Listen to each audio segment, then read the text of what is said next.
Alhamdulillahi haqqa hamdi. Alhamdulillahi hamdan katsiran tayyiban mubarakan fih.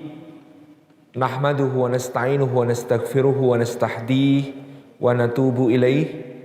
Wa la na'budu illa iyyah wa natawakkalu alaih. Allahumma fasalli wa sallim wa barik ala sayyidina wa habibina wa syafi'ina wa maulana Muhammad wa ala alihi wa ala ashabihi wa dhurriyyatihi wa man sara ala nahjih wa sanna bisunnatih wahtada bihadiyih wa man tabi'ahum bi ihsanin ila yaumi liqa'i rabbih.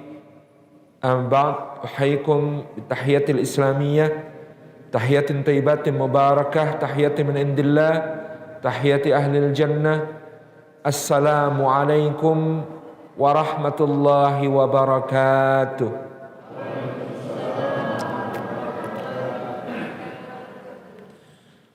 Hadratal mukarramin yang kami ta'zimi, para alim, para ulama, para asatid, para ustadzat, guru-guru umat, wabil khusus imam masjid yang kita cintai ini beserta seluruh jajaran BKM, para pengurus, marbot, muadzin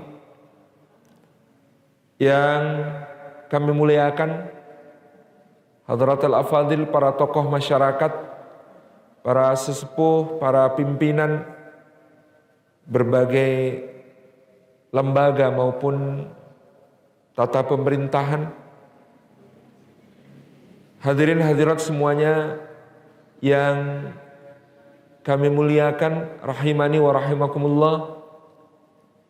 Puji syukur kita haturkan kehadirat Allah Subhanahu wa taala atas limpahan karunia-Nya. Pada malam yang cerah ini Allah menghimpun kita di sebaik-baik tempat di dalam rumah-Nya yang mulia. Semoga setiap langkah yang kita tempuh menuju ke tempat ini, tiap tapaknya menggugurkan dosa-dosa kita, meninggikan derajat kita di sisi Allah Subhanahu wa taala, dan menjadi pemudah jalan kita semua menuju ke surga. Jadi bahkan langkah-langkah kita sudah merupakan lapis-lapis keberkahan. Demikian pula duduk kita semua di rumah Allah ini juga adalah lapis-lapis keberkahan.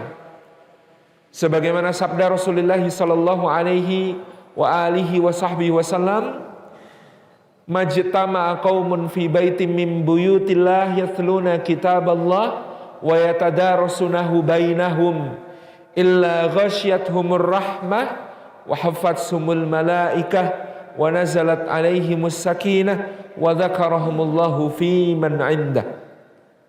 Rawahu Muslim huwa sahih.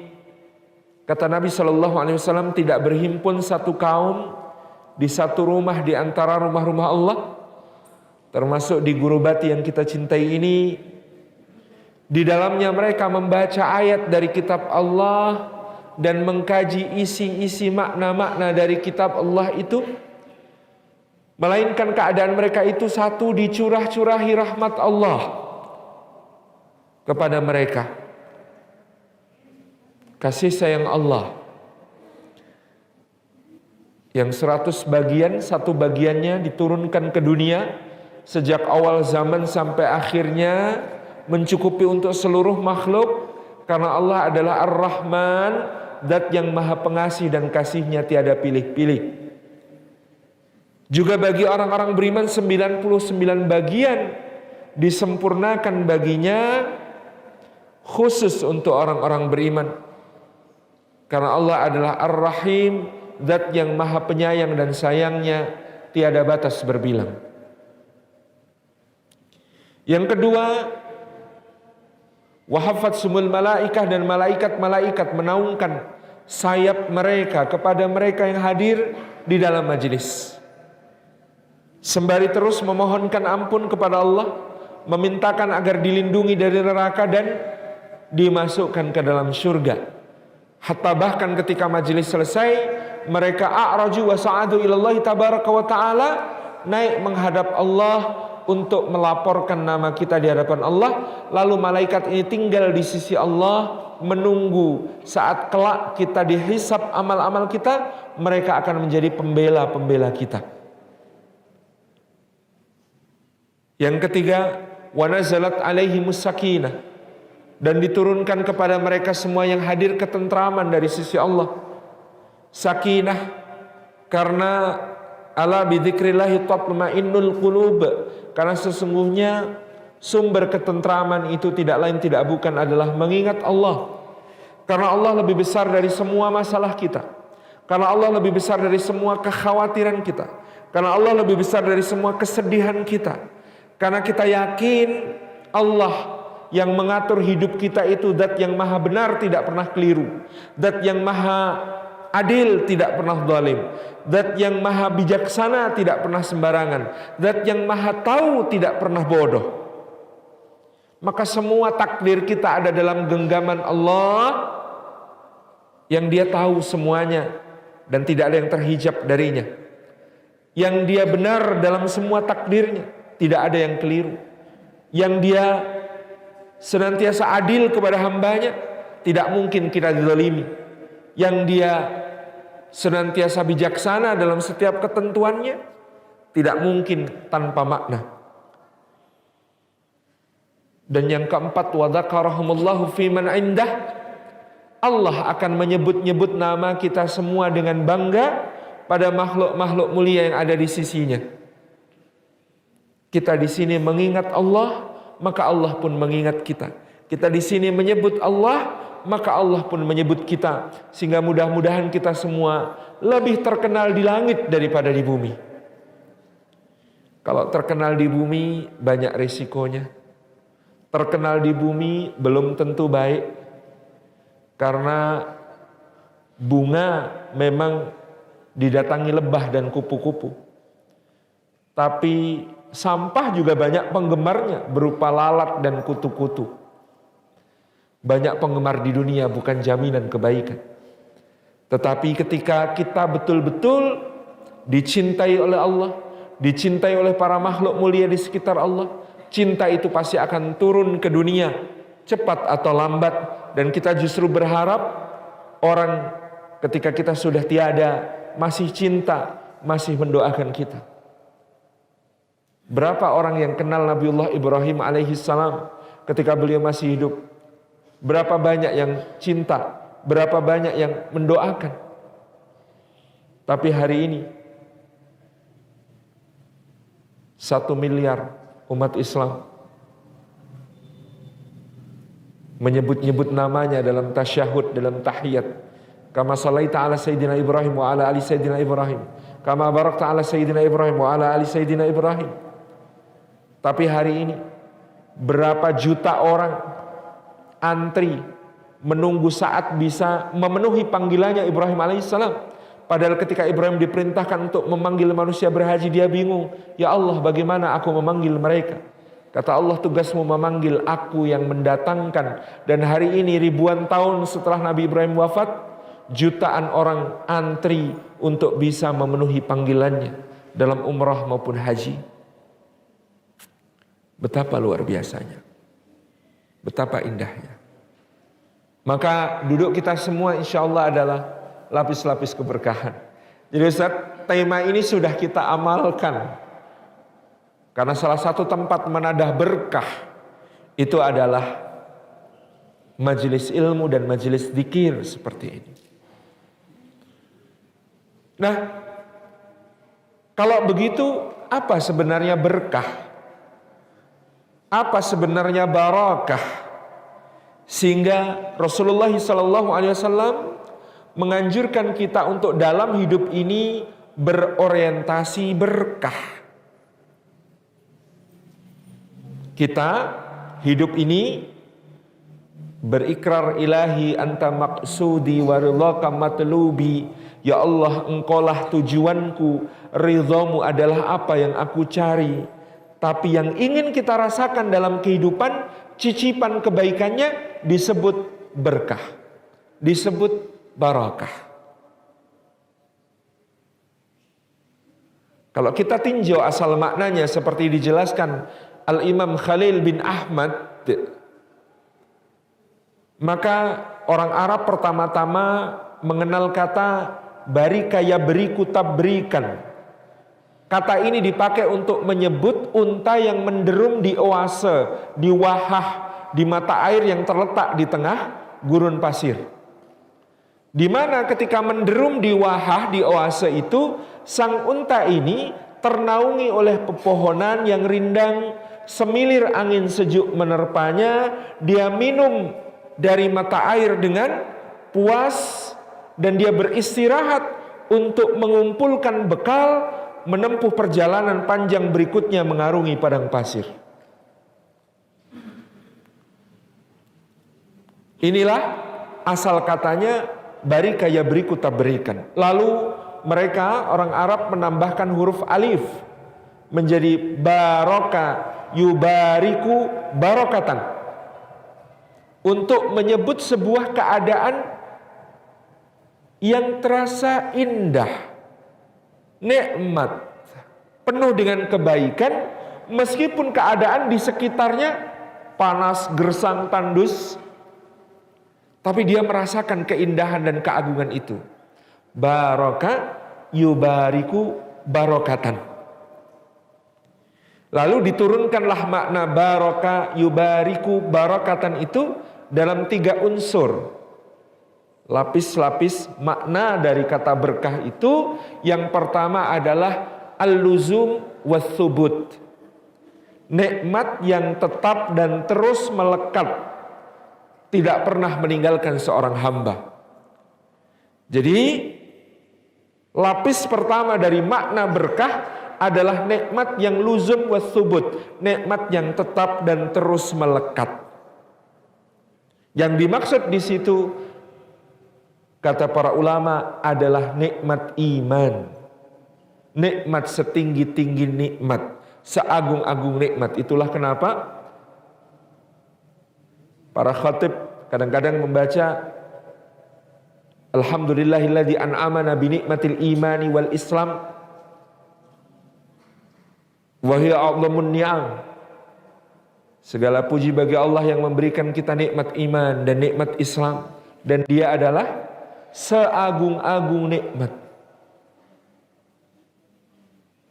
Nikmat iman ini menjadi dasar dari keberkahan.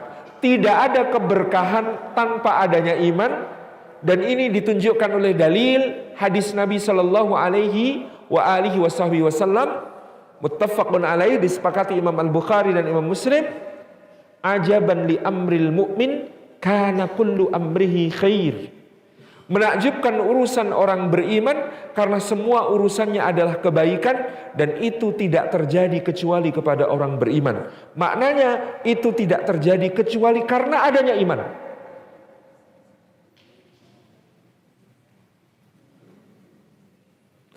Apa yang menakjubkan itu?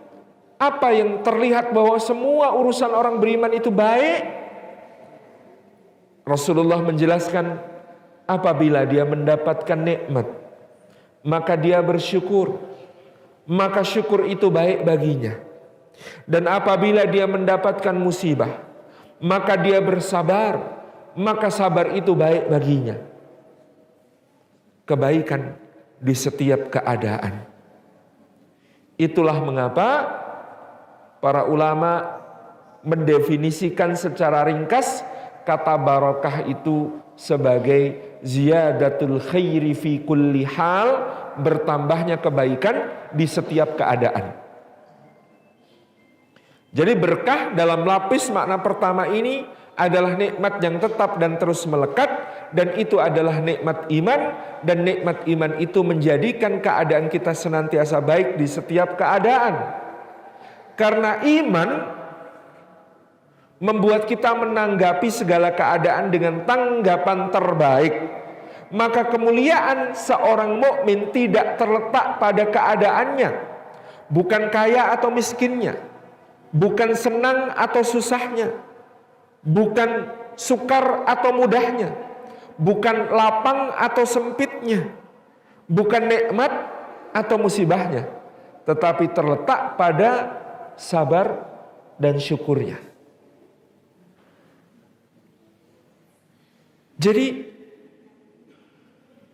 ada yang oleh Allah Subhanahu wa taala diuji dengan kelapangan, kekayaan, kelimpahan, kekuasaan, kebahagiaan, kesenangan.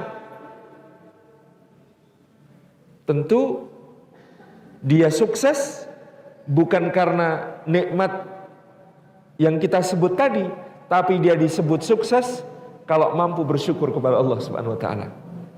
Seperti Nabiullah Sulaiman alaihi salam yang ketika mendapatkan semua kenikmatan yang berlimpah, kekuasaan yang tak tertandingi, menguasai alam manusia, alam jin, alam burung, alam hewan-hewan, bahkan juga awan dan angin yang menjadi kendaraannya, maka dia mengatakan, hadza min fadli rabbi liyabluwani aashkuru am akfur. Ini semata-mata adalah karunia dari Allah untuk menguji aku, apakah aku bersyukur ataukah aku kufur. Ini masih ujian, belum hasil. Karena hasilnya di akhirat. Kekayaan, kelimpahan, kekuasaan yang diterima oleh Nabi Sulaiman, beliau tahu itu masih ujian, belum merupakan hasil ataupun pemuliaan dari Allah. Dia baru akan mulia kalau mampu bersyukur, dan dia akan terhina kalau dia kufur. Dia akan terbenam seperti Qarun. Meskipun Qarun lebih dikenang daripada Nabi Sulaiman dalam soal harta yang ditemukan.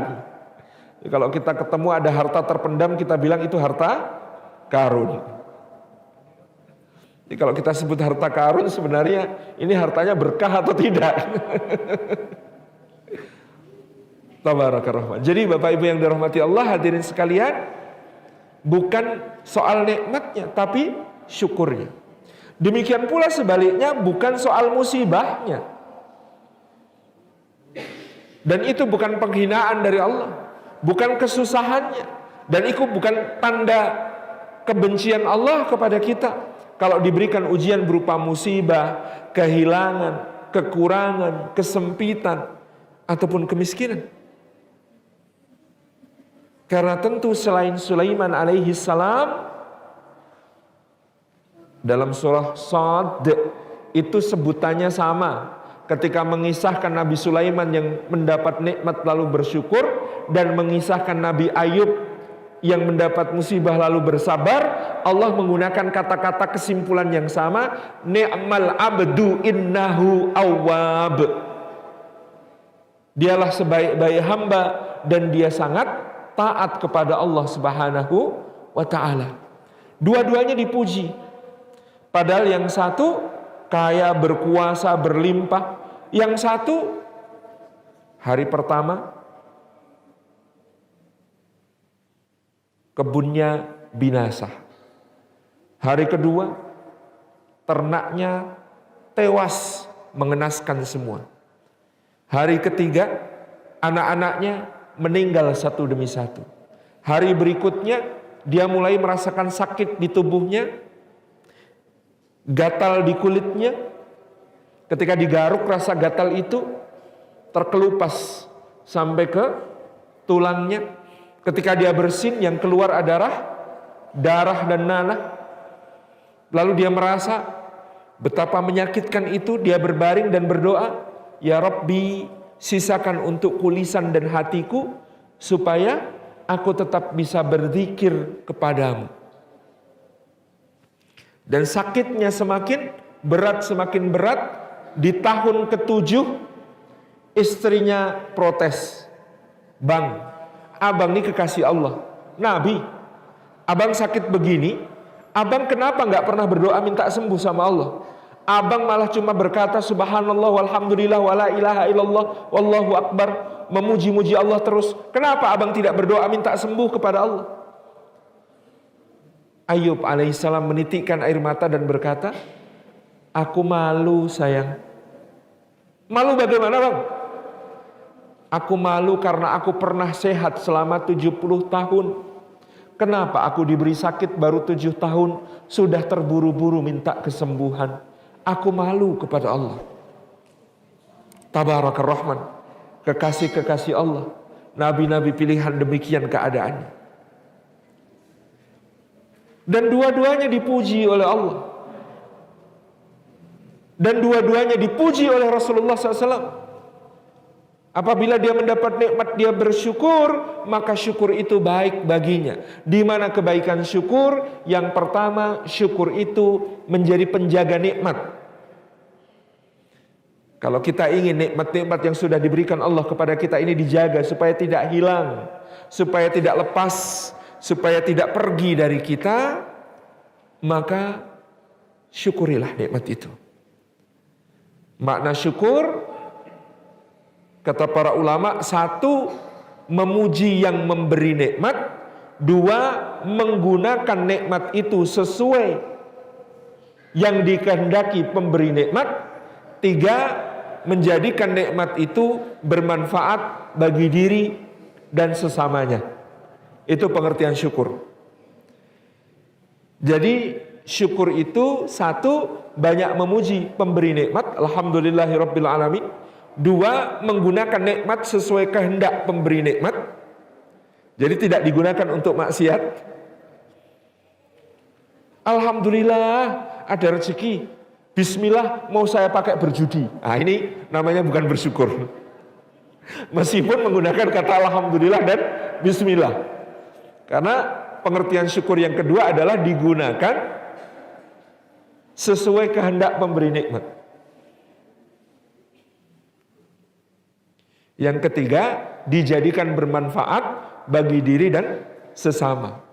Ada unsur berbagi nikmat di situ, ya, baik dengan sedekah wajib, zakat, maupun dengan yang sunnah-sunnah.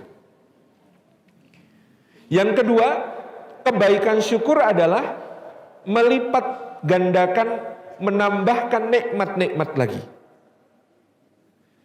Karena Allah Subhanahu wa taala berfirman dalam surat Ibrahim ayat yang ke-7, wa itta'adzana rabbukum la in syakartum la azidannakum wa la in kafartum inna azabi lasyadid. Allah mengatakan, ingatlah ketika Allah Subhanahu wa taala, Rabb kalian semua, pencipta kalian, pemberi rizki kalian, pengatur segala urusan kalian, pemilik kalian, mengumumkan bahwa la in syakartum, apabila kalian bersyukur atas nikmat-nikmat Allah, la azidannakum, maka aku Allah akan menambahkan nikmat itu. Menggunakan bentuk kata pemastian, la azidannakum, pasti kami akan berikan tambahan nikmat itu kepada kalian. Maka kalau segala sesuatu disyukuri, dia akan bertambah nikmat. Ibu-ibu sudah sering mensyukuri suami? Alhamdulillah, terima kasih ya Allah, diberikan suami yang taat kepadamu, diberikan suami yang gigih bekerja, diberikan suami yang dermawan, sabar, dan seterusnya. Syukuri, maka Allah akan tambahkan kebaikannya. Demikian pula bapak-bapak, kalau punya istri lalu disyukuri, maka pasti akan ditambah nikmatnya. Kalau soal jumlah, syarat dan ketentuan berlaku. Tapi jelas, yang bersyukur pasti akan ditambah. Apa-apa yang kita miliki kita syukuri, maka akan bertambah. Dan cara bersyukur itu biasanya dengan tafakkur, Ustaz. Coba misalnya, Allah tuh maha tahu, hari ini di Guru Bati jam berapa ini? Jam 9 malam. Itu Salim Afilah itu haus. Allah maha tahu. Maka Allah telah menyiapkan rezeki untuk Salim Afilah itu berupa minuman. Masya Allah, cara Allah menyiapkannya luar biasa. Allah siapkan sejak bertahun-tahun yang lalu, matahari diperintahkan Allah untuk bersinar di atas lautan. Lalu air laut pun menguap naik ke angkasa. Di atmosfer mengalami kondensasi, kemudian menjadi awan. Awan itu lalu tertiup angin, bergerak ke arah daratan dan pegunungan. Di atas pegunungan karena perbedaan tekanan udara, dia pun turun menjadi hujan. Ketika turun menjadi hujan, tidak langsung jatuh ke tanah, tapi lihatlah saja, dahan dan ranting, pohon dan kebun basah semua. Lalu dari ranting-ranting dan daun-daun itu dia menetes perlahan-lahan jatuh ke tanah, masuk ke dalam pori-pori tanah, menyusup, berkumpul di bawah, di celah-celah bebatuan, mengalir di antara celah-celah bebatuan itu dari puncak gunung turun ke bawah perlahan-lahan muncul di mata air. Ketika sudah muncul di mata air, maka dia ada perusahaan yang sudah membeli lahannya, lalu memasukkan air itu ke dalam botol. Ketika sudah masuk ke dalam botol, entah sudah lewat berapa tangan, entah sudah jadi jalan rezeki berapa orang, entah ini dari mata air, kayaknya bukan di Maluku Utara, tapi mungkin di Jawa atau di Sumatera atau tempat lain. Dia telah sampai ke sini, dihantarkan oleh makhluk-makhluk Allah melalui pengaturannya yang luar biasa. Dan saya yang hausnya hari ini telah ditetapkan rizkinya sejak sebelum saya diciptakan, maka air ini yang berasal dari cerita yang sudah saya ceritakan tadi sampai kepada saya, dan kemudian saya buka botolnya.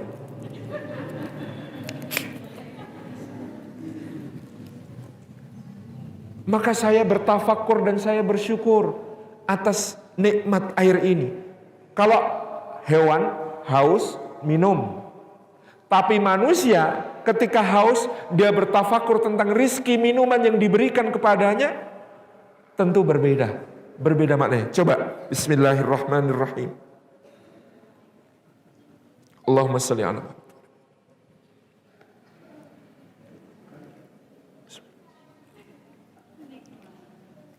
Ada manis-manisnya. Padahal air bening, padahal air putih, Masya Allah. Tapi karena kita mentafakuri nikmat itu, bertambahlah nikmatnya. Coba bapak-bapak tafakuri anak-anak kita. Lihat dia, ini anak yang kelak kalau berdoa Allahumma firli wali walidayya warhamhuma kama rabbayani shaghira akan menjadi jalan keselamatan kita di akhirat. Ini anak kalau dia nanti mau salat, mau mengaji karena kita yang ajarkan kepadanya, maka pahalanya akan mengalir tak henti-henti untuk kita. Masya Allah, nak, kamu ini anugerah yang tak ternilai harganya dari Allah untuk ayah dan bunda. Kecup ubun-ubunnya, doakan. Allahumma faqihhu fid din wa alimhu ta'wil. U'iduhu bi kalimatillahi tammati min kulli syaitani wa hammati wa min kulli adlama. Indah karena disyukuri.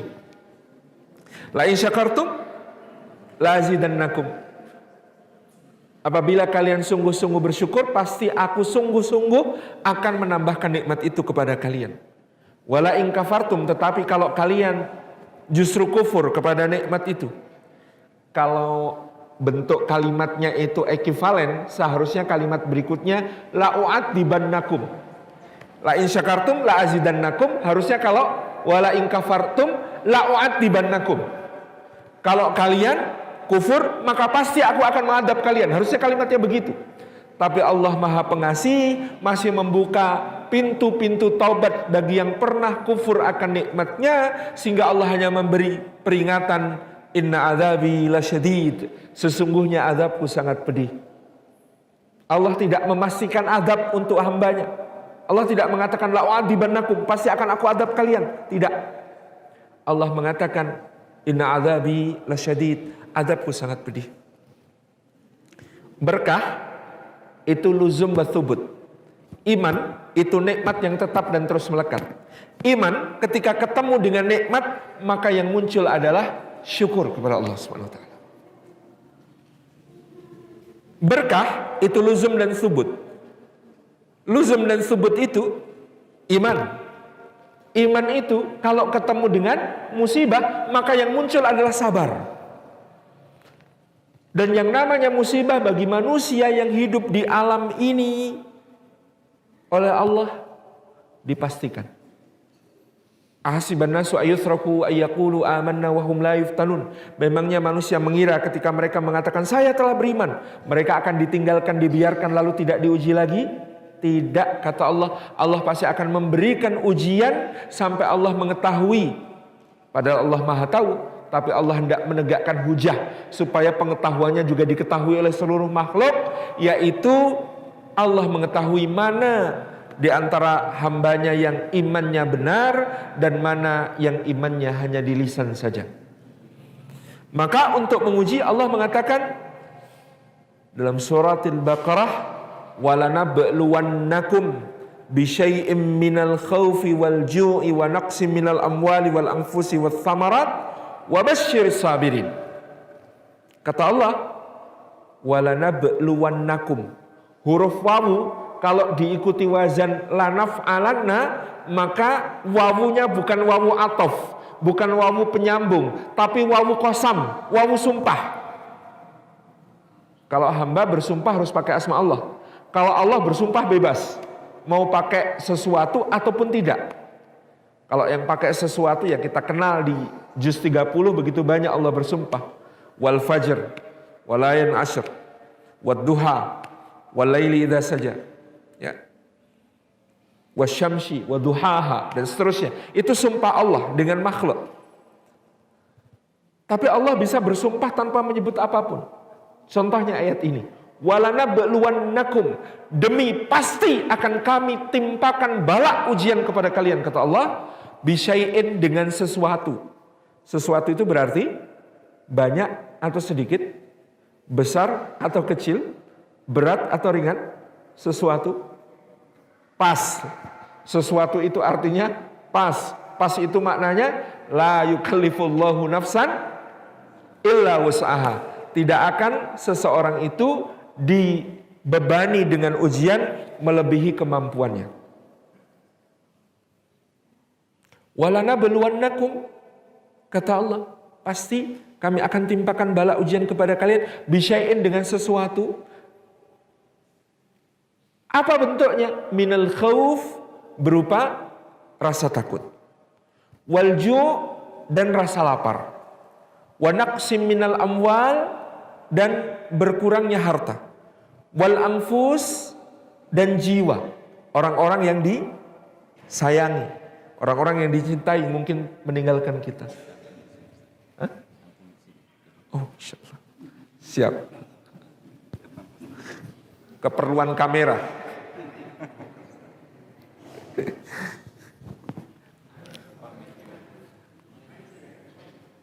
Oh, mic-nya. Masalahnya mic-nya.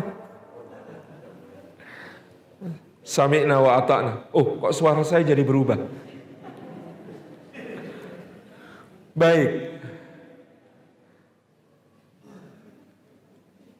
Wa naqsim minal amwal, berkurangnya harta, wal anfus, dan jiwa, orang-orang yang kita cintai, dipanggil oleh Allah misalnya, was samarat, dan buah-buahan.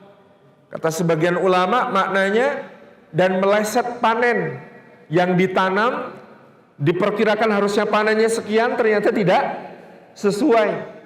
Yang menjadi hasil tidak sesuai dengan apa yang direncanakan, diproyeksikan. Itu semua bentuk ujian dari Allah Subhanahu wa ta'ala. Al-khawf, kita takut corona, takut sakit, takut besok pekerjaan semakin tidak jelas, dan lain sebagainya. Walju', lapar. Tentu ada yang disengaja, ada yang tidak disengaja.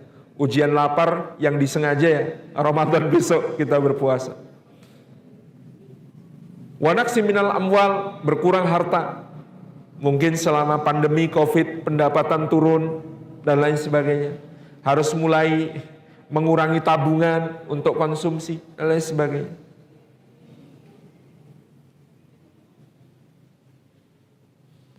Wal anfus, kehilangan orang-orang yang disayangi. Wassamarat tadi, melesetnya proyeksi rencana dibandingkan hasil. Tapi coba perhatikan ayat ini. Ayatnya tentang musibah. Tapi penutupnya, wabasyiris sabirin, berilah kabar gembira untuk orang-orang yang sabar. Ayatnya tentang musibah, tetapi penutupnya adalah berilah kabar gembira. Masya Allah. Ini tuh ayatnya tuh sedih harusnya, tapi endingnya berilah kabar gembira. Seperti yang dikatakan Rasulullah SAW, maka sabar itu baik baginya. Apa kebaikan sabar? Satu, ibu-ibu, bapak-bapak, kalau ada orang yang bilang kepada kita, I love you, aku sayang banget sama kamu, aku cinta sama kamu. Kita seneng gak kalau ada yang bilang gitu? Tergantung siapa yang ngomong ya. Tapi bagaimana mungkin orang yang sabar itu tidak bahagia? Karena yang mengatakan begitu adalah wallahu yuhibbus sabirin. Allah cinta kepada orang-orang yang sabar. Dua, Bapak Ibu senang gak kalau ada orang yang bilang kepada kita, aku akan selalu di sisimu, aku tidak akan pernah meninggalkanmu, aku akan selalu bersamamu, aku akan selalu beserta denganmu. Senang gak kalau ada orang yang setia begitu kepada kita? Senang. Maka bagaimana orang sabar tidak bergembira, bahagia? Karena yang mengatakan begitu adalah innallaha ma'as sabirin. Sesungguhnya Allah beserta orang-orang yang sabar. Yang ketiga, bapak-bapak seneng gak kalau bekerja di perusahaan yang gajinya itu gak ada batasnya, banyak tanpa batas? Seneng Pak? Gajian, siap. Gaji saya mana? Itu sebelah gudang emas, silahkan ambil sesukanya. Gajian, mana gaji saya? Ini, loh, cek toh, iya. Kok panjang sekali? Iya. Kok kosong? Boleh diisi berapapun, nggak terbatas. Seneng nggak Pak kerja di perusahaan begitu? Maka orang sabar lebih-lebih lagi pasti akan bahagia. Kenapa? Karena Allah mengatakan wa innama yuwaffas sabiruna ajrahum bighairi hisab. Dan hanya saja orang sabar itulah yang ganjarannya, gajinya, pahalanya disempurnakan tanpa batas hitungan oleh Allah Subhanahu wa taala. Insyaallah. Sudah begitu masih nanti dapat sambutan khusus. Kita seneng gak kalau kita ini berprestasi, lalu teman-teman kita bikin pesta perayaan? Seneng. Orang sabar tambah seneng lagi. Masuk surga ada sambutan khusus. Salamun alaikum bima sabartum. Salam sejahtera atas kalian karena kalian telah bersabar. Itu kalau amal-amal yang lain gak ada sambutan khusus begitu. Khusus sabar. Amal yang paling ditakjubi malaikat. Yang berikutnya, ulaika alaihim salawatum mir rabbihim wa rahmah wa ulaika humul muhtadun. Orang-orang sabar itu adalah orang-orang yang atas mereka terdapat salawat, jaminan kebaikan dari Allah Subhanahu wa taala, wa rahmah dan juga kasih sayang Allah. Wa ulaika humul muhtadun, dan mereka itulah orang-orang yang mendapatkan petunjuk. Jadi dapat jaminan kebaikan, dapat rahmat, dapat petunjuk. Kok kalau dipikir-pikir kebaikannya sabar jauh lebih banyak. Masya Allah, tabarakar rahman. Itulah tadi yang kemudian disebutkan Rasulullah, dan sabar itu baik baginya. Lapis-lapis keberkahan ada di situ, di dalam syukur maupun di dalam sabar. Ini makna pertama. Lapis makna pertama dari berkah, yaitu al-luzum wa thubut. Nikmat yang tetap dan terus melekat. Yang kedua, Bapak Ibu yang dirahmati oleh Allah Subhanahu wa taala, lapis makna berkah yang kedua adalah an-nama wa ziyadah. Nikmat yang berkembang, meluas dan bertambah-tambah. Ya, di antara sifat dari berkah itu, dia berkembang, meluas, bertambah-tambah. Pribadi yang berkah itu, pribadi yang kemudian dia berkembang. Berkembang imannya, bertambah imannya, berkembang amalnya, bertambah amalnya, meluas dampaknya, bertambah ilmunya, bermanfaat bagi sesama. Kita ada ketemu orang berkah itu, lihat wajahnya saja Masya Allah, jadi ingat surga. Dengar dia ngomong, tambah ilmu kita. Lihat dia diem, kita ikut zikir dengannya. Dia berjalan, kita ingin berlari. Dia melakukan satu amal, kita pengen melakukan yang lebih dari dia. Pribadi yang berkah.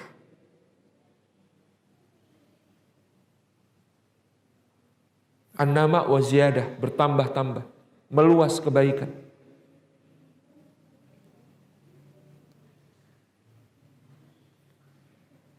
Dan penting untuk kita menjadi orang yang memburu berkah itu, yang kita perluas, jangan yang bikin hisab kita repot, tetapi yang bikin hisab kita ringan.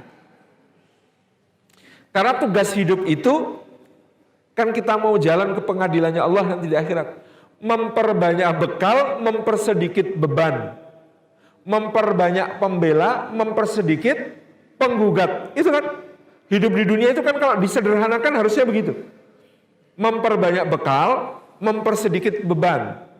Memperbanyak pembela, mempersedikit penggugat di depan Allah Subhanahu wa taala. Nama waziyadahnya itu di sini. Nambah bekal dan nambah pembela. Nama waziyadah. Maka bukan soal bapak ibu itu punya apa, tapi dengan punya apa itu bisa melakukan amal apa. Bukan soal punya rumah, tapi dengan rumah itu akan ada kebaikan-kebaikan apa yang hadir. Bukan soal punya motor atau mobil, tapi dengan motor atau mobil itu kebaikan-kebaikan apa yang bisa hadir. Bukan soal punya berapa hektar lahan pala, tapi dengan itu berapa kebaikan yang bisa hadir. Itu yang perlu kita siapkan jawabannya kepada Allah Subhanahu wa taala. Karena kalau dia hanya bertambah harta, bertambah kekayaan, itu namanya memperbanyak beban. Tapi kalau dengan harta itu terjawab digunakan untuk apa, maka dia insya Allah memperbanyak bekal. Ada sepasang suami istri baru menikah.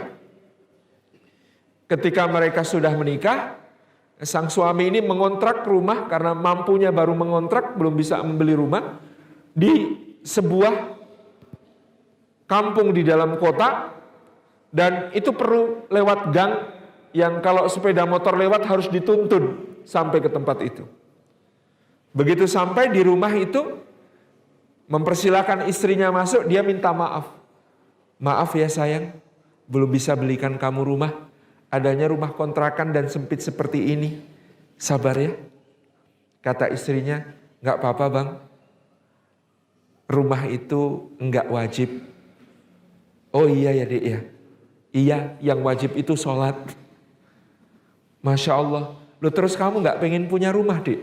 Pengen mas, tapi rumah di surga. Kalau di dunia, asalkan bersamamu, pindah-pindah kontrakan aku juga rela.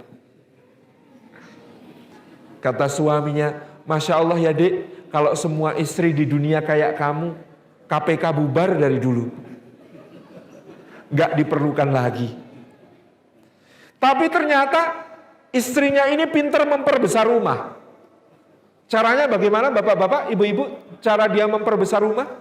Setiap sore dia menyiapkan snack, makanan kecil. Dia panggil anak-anak tetangga untuk datang. Lalu dia ajari mengaji dan dia persilahkan makan dan minum snack di situ. Dia persilahkan baca-baca buku yang dia punya. Makin lama anak tetangga yang ke situ makin banyak. Akhirnya rumahnya tidak cukup, lalu suaminya terpaksa mengontrak rumah yang lebih besar. Dan akhirnya rumahnya tambah besar. Dan anak-anak yang mengaji juga makin banyak. Dia ajarin mengaji di ruang tamu, meluber sampai ke ruang keluarga. Nah, karena yang ngaji ini banyak, dia dibantu suaminya. Satu kali anak-anak yang mengaji ini kan tingkahnya macam-macam. Ada yang kemudian ambil krayon, dia menggambar di dinding. Digambar gitu ya. Ada gunung, sampingnya gunung lagi, di tengah-tengahnya ada matahari. Dari atas kanan ke kiri bawah digambar jalan, di atas jalan ada sawah, di bawah jalan ada rumah, ada ayam sedang mematuk jagung, di atas digambar awan, kemudian ada burung-burung terbang, warnain rame-rame. Tembok rumah padahal. Qadarallah wa masya'afa'al, pada saat itu si pemilik rumah sedang mengecek keadaan rumah yang dikontrak ini. Marahlah dia. Saya mengontrakkan rumah bukan untuk dirusak seperti ini, coret-coret gak karuan, kotor seperti ini. Anak-anak yang ngaji karena ada yang marah, lari keluar. Sang suami minta maaf pada si bapak, mohon pengertian, nanti akan dicat lagi dan lain sebagainya. Tapi si istri masuk ke kamar nangis. Lawang anak-anak cuma ngaji, nyoret-nyoret tembok sedikit kan besok bisa dicat lagi, gitu aja kok dimarahi. Kan kasihan, nanti kalau nggak mau ngaji lagi gimana? Nah, ketika istrinya nangis itulah suaminya berdoa kepada Allah. Ya Allah, kalau memang punya rumah itu baik, ya Allah, bisa untuk ngaji anak-anak yang banyak ini, dan nggak ada yang perlu ngomel-ngomel lagi kalau mereka nyoret-nyoret tembok. Ya sudah ya Allah, kalau begitu kami nggak keberatan dikasih rumah. Loh, Bapak Ibu keberatan nggak dikasih rumah? Karena semua yang dikasih itu ada hisabnya, ada pertanyaannya. Uang kita dulu waktu kecil minta uang sama ibu, Bu minta uang 5.000. Apa pertanyaan ibu pertama? Buat apa? Lah minta sama ibu saja ada pertanyaannya, apalagi minta sama Allah. Minta sama Allah itu pertanyaannya double. Pertanyaannya satu, bagaimana kamu mengambilnya? Dua, bagaimana kamu membelanjakannya? Dua-duanya ditanya. Makanya saya sering tanya sama akhwat, pernah berdoa, ya Allah minta suami yang soleh? Pernah begitu? Berdoa begitu? Ada yang belum dikabulkan? Karena Anda belum jawab ketika minta sama Allah, ya Allah minta suami yang soleh. Allah tanya, buat apa? Memangnya kalau punya suami soleh buat apa? Iya kan? Nah, teman-teman akhwat, punya suami soleh penting nggak? Punya suami soleh itu penting nggak? Yakin? Perhatikan, dua nama yang disebut di dalam Al-Quran sebagai wanita terbaik suri toladan orang beriman sepanjang zaman. Dua wanita terbaik sepanjang zaman suri toladan orang beriman. Satu namanya Maryam. Siapa suaminya? Gak ada. Dua namanya Asiyah. Siapa suaminya? Fir'aun. Soleh atau tidak? Jadi suami soleh penting atau tidak? Ini ngetes ya. Ini ngetes. Jadi dua wanita terbaik sepanjang zaman itu ternyata yang satu punya suami tapi tidak soleh, yang satu tidak punya suami sama sekali. Jadi kaum sebelah sini ini penting apa enggak? Penting karena Anda pengen seperti Nabi Muhammad SAW yang punya istri Khadijah. Benar? Anda pengen jadi Khadijah atau Aisyah? Khadijah. Kalau jadi Aisyah tentu selain Aisyah ada Hafsah, ada Ummu Salamah, ada Sofia gitu ya.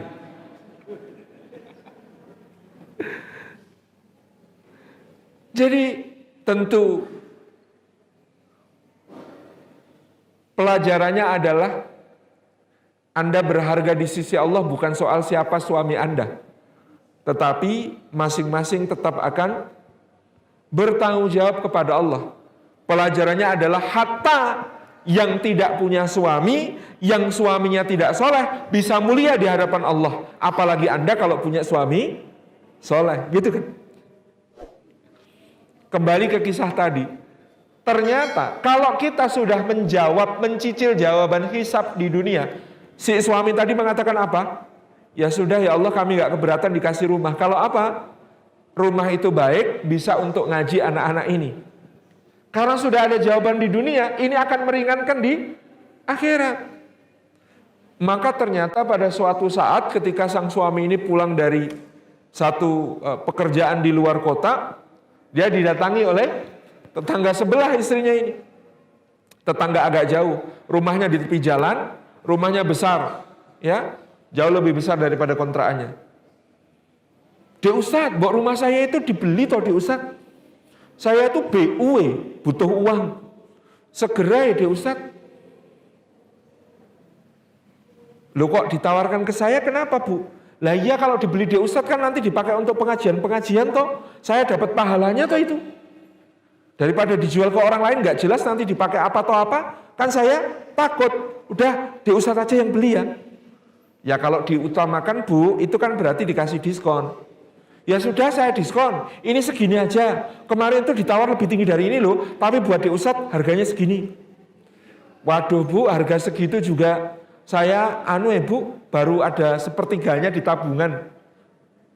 Oh enggak apa-apa, sepertiga dulu aja. Pas kebetulan saya itu sedang butuh uangnya itu sepertiganya itu. Nah ini kuncinya, ini sertifikatnya, pegang dulu aja. Besok kita akan notaris bareng-bareng ya. Terus yang 2/3 lunasinya gimana Bu? Terserah, nanti kita bikin perjanjiannya. Pokoknya Dek Ustadz mau nyicil atau gimana gak apa-apa. Masya Allah. Jadilah rumah itu terbeli, dipakai. Saat itu mereka suami istri punya anak, kemana-mana naik motor metik kecil. Itu tetangganya sudah pada komentar. Mas Ustadz, itu motornya kalau bisa ngomong nangis lu itu. Kok bisa? Lah motornya kecil dinaikin orang gede-gede kayak gitu. Kasihan, mbok ganti yang setangnya bulat. Setangnya bulat itu kayak apa Bu? Mobil. Itu kan setangnya bulat. Oh iya. Kata istrinya, sabar Mas, nggak usah dipikirkan. Wong naik motor bisa lebih mesra kok. Tapi pada suatu hari, salah satu tetangganya itu sudah cuci darah, umur sudah 60 tahun lebih, diantar suaminya pulang dari cuci darah di rumah sakit, kena hujan turun deras, di rumah menggigil, demam tinggi, sakit, masuk rumah sakit lagi opnam. Maka istrinya nangis lagi. Ya Allah itu kok ya nggak ada yang nganter pakai mobil, kasihan. Pulang cuci darah malah kehujanan terus sakit lagi. Terus ini gimana? Kasihan sekali itu. Nah, ketika istrinya nangis, suaminya berdoa lagi. Ya Allah, kalau punya mobil itu baik ya Allah. Bisa untuk ngantar tetangga yang cuci darah biar nggak kehujanan. Juga bisa untuk ngantar istri belanja atau anak-anak sekolah ya Allah. Ya sudah ya Allah, kami nggak keberatan dikasih mobil. Qadar Allah, semuanya dimudahkan oleh Allah untuk hadir. Jadi kalau menyiapkan jawaban, inilah yang disebut nama waziyadah yang sebenarnya, bahwa ketika kita memiliki harta, memiliki karunia dari Allah, manfaatnya bertambah, meluas, kebaikannya dirasakan oleh banyak orang. Mas, pinjam mobil buat apa? Kondangan, bareng-bareng satu RT. Oh siap. Mas, pinjam mobil buat apa Bu? Jenguk orang sakit. Oh iya. Mas, pinjam mobil buat apa? Itu nganter yang sakit mau ke rumah sakit. Dari tadi nelfon ambulan nggak bisa-bisa. Iya. Mas, pinjam mobil buat apa? Ngangkut jenazah. Wah kalau ini nggak boleh Bu. Melanggar aturan. Pak, mau pinjam rumah untuk apa? Arisan. Ya boleh, tapi nanti ada pengajiannya sebentar, saya kultum ya Bu. Oh iya. Pak, pinjam rumah untuk apa? Pengajian bulanan. Oh boleh. Untuk pengajian mingguan, oh boleh. Untuk pengajian harian, oh boleh juga. Masya Allah. Berkah, bertambah-tambah. Nama wa ziyadah. Ini lapis kedua makna dari berkah. Terakhir yang ketiga, makna dari keberkahan adalah as-sa'adah, kebahagiaan. Jadi bahagia itu makmum shaf ketiga dari berkah. Dia bukan di depan, bukan tujuan. Bahagia itu makmum. Ngikut kepada ketaatan yang kita lakukan. Maka bahagia yang dimaksud dalam berkah adalah bahagia karena ketaatan. Seperti Rasulullah SAW mengatakan, barang siapa yang amal solehnya membuat dia bahagia dan dosanya membuat dia bersedih, maka dia adalah mukmin. Nah, kita ini harus melatih supaya kita bahagia itu bukan karena benda-benda, bukan karena sekedar nikmat-nikmat, tapi bahagia karena taat, bahagia karena beramal soleh. Sebaliknya kita itu juga harus bersedih, latihan bersedih, bukan bersedih semata-mata karena kehilangan barang, kehilangan sesuatu, tapi bersedih karena kehilangan ketaatan, bersedih karena melakukan kemaksiatan, bersedih karena dosa. Berbahagia karena beribadah, berbahagia karena berdoa. Bapak Ibu, lebih senang berdoanya atau hasil dari doanya? Lebih senang berdoanya atau lebih senang hasil dari doanya? Karena kata Ibnu Athaillah As-Sakandari, kita belum jadi hamba sejati kalau belum lebih mencintai doa itu sendiri daripada hasil doanya. Karena hasil doa itu ya sesuatu, nikmat. Tapi berdoanya itu ibadah, kemesraan dengan Allah. Kalau kita punya orang yang sangat kita sayangi, mana kita pilih? Dia datang, ngasih bunga terus pergi, atau dia kita ajak mesra-mesraan seharian, gandengan tangan, naruh kepala di bahunya terus gitu ya seharian. Gambarannya seperti itu. Berdoa itu bukan memberitahu Allah apa kebutuhan kita. Wong Allah itu sebenarnya maha tahu. Jadi berdoa itu bukan memberitahu Allah apa hajat kita. Karena Allah itu maha tahu. Berdoa itu bermesra-mesra dengan Allah supaya Allah ridhoi pemberiannya untuk kita. Sayyidina Umar bin Khattab mengatakan, kalau aku sudah berdoa, aku tidak peduli nanti akan dikabulkan seperti apa, di mana, kapan, waktunya. Nggak peduli. Karena sudah berdoa itu sudah nikmat. Kalau Allah mengilhamkan kepadaku untuk berdoa, berarti Allah senang mesra-mesraan sama aku. Tapi kalau aku dibuat oleh Allah lalai dari berdoa, tidak mau berdoa, jangan-jangan Allah itu tidak suka bermesra-mesra dengan aku. Jadi kita ini lebih senang cinta kepada ibadahnya.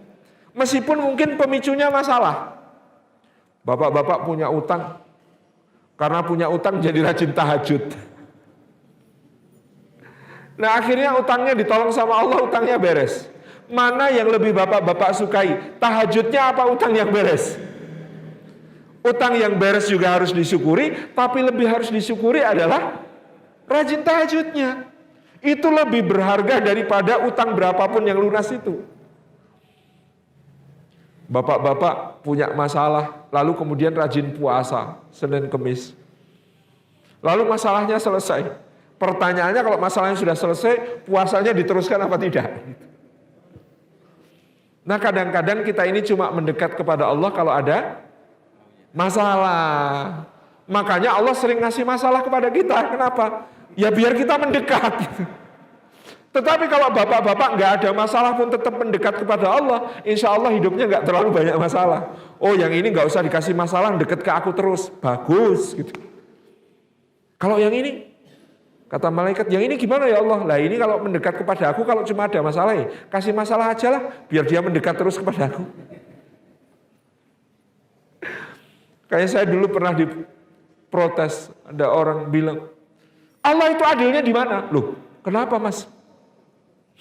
Itu orang brengsek, sholat bolong-bolong, puasa nggak pernah, ibadah jarang. Tapi sekali dia itu minta sama Allah berdoa, kok kabul, kok diwujudkan. Saya ini kurang apa? Lah itu, kurang itu. Sholat juga rajin, berjamaah, puasa juga sunnah saya lakukan. Dari dulu berdoa kok nggak dikabul-kabulkan. Terus saya tanya kepada beliau, panjenengan, Anda sudah pernah didatangi pengamen? Apa hubungannya? Saya cuma tanya, pernah nggak didatangi pengamen? Iya pernah. Apa yang Anda lakukan kalau pengamennya itu suaranya cempreng, kacau, sengau, paro, fales, sumbang, bikin telinga sakit, bikin perut mules. Apa yang dilakukan pada pengamen seperti itu? Kan jenengan orang baik, kan Anda orang baik, saya bilang. Oh ya, cepet-cepet tak kasih uang biar cepet pergi. Baik. Kalau pengamennya, kebetulan saya tahu, dia itu fansnya Ebit GAD. Kalau pengamennya, suaranya persis kayak Ebit GAD. Apa yang akan Anda lakukan? Merdu, syahdu, gitu ya. Apa yang akan Anda lakukan? Dia terus bilang, wah kalau kayak Ebit GAD ya saya tahan dulu. Minta minimal 1 album, tapi nanti belakangan akan saya kasih amplop tebel. Lalu saya berkata, jangan-jangan Allah juga gitu. Hah? Maksudnya gimana? Ini cuma jangan-jangan loh ya. Iya maksudnya gimana? Kalau ada orang jahat, jelek, nakal, banyak maksiat, banyak dosa, minta sama Allah, jangan-jangan Allah berfirman kepada malaikat, cepet kasih, aku nggak suka lihat mukanya. Biar cepet pergi dia. Tapi kalau ada hamba yang soleh, baik hati, tidak sombong, gemar sedekah, berdoa sama Allah, Allah bilang sama malaikat, jangan dikasih dulu. Aku seneng ya denger doanya dia itu. Aku seneng ya denger suaranya dia itu. Aku tuh seneng tunggu 1 album selesai. Baru nanti dikasih. Masa Gusti Allah kayak begitu? Tanya dia. Ya enggak tahu, wallahu a'lam bishawab. Tapi dia lalu berpikir, mungkin juga ya enggak tahu. Kan intinya bagaimana bersangka baik kepada Allah dan tidak tergesa-gesa soal doa. Wong Nabi Ibrahim saja yang kekasih Allah, doanya ada baru dikabulkan 4200 tahun kemudian. Doanya Nabi Ibrahim yang mana? Rabbana wa ba'ats fihim rasulam minhum yaslu alaihim ayatik wa yuzakkihim wa yu'allimuhumul kitaba wal hikmah wa yuzakkihim. Itu kan doanya Nabi Ibrahim ketika mendirikan dasar-dasar Baitullah Ka'bah. Ya Allah, dan bangkitkanlah di sini. Utuslah untuk kaum yang ada di sini seorang rasul dari kalangan mereka sendiri yang akan membacakan ayat-ayatmu kepada mereka, yang akan mengajari kitab dan hikmah, yang akan mensucikan mereka, ya Allah. Itu Nabi Ibrahim berdoa. Nabi Ibrahim berdoa. Kan bayangannya itu doa, ya kira-kira nanti anaknya Ismail atau cucunya Ismail akan jadi jawaban dari doa itu. Ternyata baru dikabulkan dengan diutusnya Rasulullah Sallallahu Alaihi Wasallam. Padahal jarak antara Rasulullah Muhammad SAW dengan Nabi Ibrahim itu dihitung oleh Ibnu Abbas, jarak antara Muhammad Sallallahu Alaihi Wasallam dengan Isa Alaihissalam 600 tahun, jarak Isa dengan Musa Alaihissalam 1200 tahun, jarak antara Musa dengan Ibrahim Alaihissalam 2400 tahun. Di jumlah total 4200 tahun. Ada doanya Nabi Ibrahim baru dikabulkan 4200 tahun kemudian. Tapi ternyata dalam soal doa itu ternyata bukan soal seberapa cepat dikabulkan, tapi seberapa besar menjadi kebaikan. Nabi Ibrahim itu berdoa hanya untuk kota Mekah. Tidurnya itu nggak didoakan sama Nabi Ibrahim. Tapi ketika Allah mengabulkan mengutus Rasulullah, maka Allah mengatakan wa ma arsalnaka illa rahmatan lil alamin. Tidaklah kami utus engkau Muhammad melainkan untuk menjadi rahmat bagi semesta alam. Semesta alam itu termasuk tidore.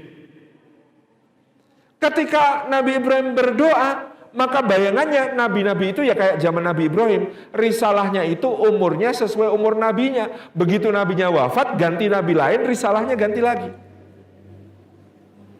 Tapi ternyata Allah mengabulkan dengan Nabi Muhammad SAW yang risalahnya berlaku sampai hari kiamat. Maka dalam soal berdoa kepada Allah, yakini ini. Apa yang kita tidak minta saja, Allah ngasih. Ibu-ibu pernah minta udara yang cukup untuk bernafas? Ya Allah, minta udara yang cukup untuk bernafas.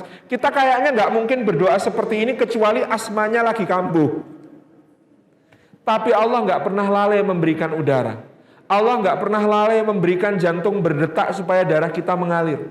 Allah nggak lalai memberikan kepada kita syaraf-syaraf yang bekerja. Kita nggak pernah minta. Maka pada apa yang kita minta kepada Allah, bersiaplah untuk mendapatkan yang lebih baik, yang lebih utama, yang lebih indah, yang lebih agung. Mari berbahagia dengan ketaatan. Karena bahagia adalah makmum dari keberkahan. Kalau orientasinya kita berkah, maka kita akan memiliki iman, nikmat yang tetap dan terus melekat, sehingga kita mampu bersyukur dan bersabar. Kalau kita memiliki orientasi berkah, maka nikmat-nikmat kita akan terus berkembang, bertambah karena kita gunakan untuk ketaatan. Dan kalau kita berorientasi berkah, maka kita pasti bahagia karena kita itu mudah dibahagiakan dengan beramal saleh, dengan berketaatan, dengan banyak-banyak berdoa kepada Allah Subhanahu wa taala. Tentu pembahasan tentang berkah masih berlapis-lapis lagi, tetapi karena waktu yang terbatas, ini baru makna dasar tentang berkah. Kita belum membahas misalnya di manakah kita mencari berkah, pada barang-barang apakah terdapat berkah, ya, pada tempat-tempat manakah ada berkah, pada waktu-waktu manakah ada berkah. Tapi insya Allah itu terdapat di dalam buku Lapis-Lapis Keberkahan, dibahas secara lengkap 517 halaman. Jazakumullah khairan. Saya kembalikan kepada Ustaz Nurdin. Assalamualaikum warahmatullahi wabarakatuh.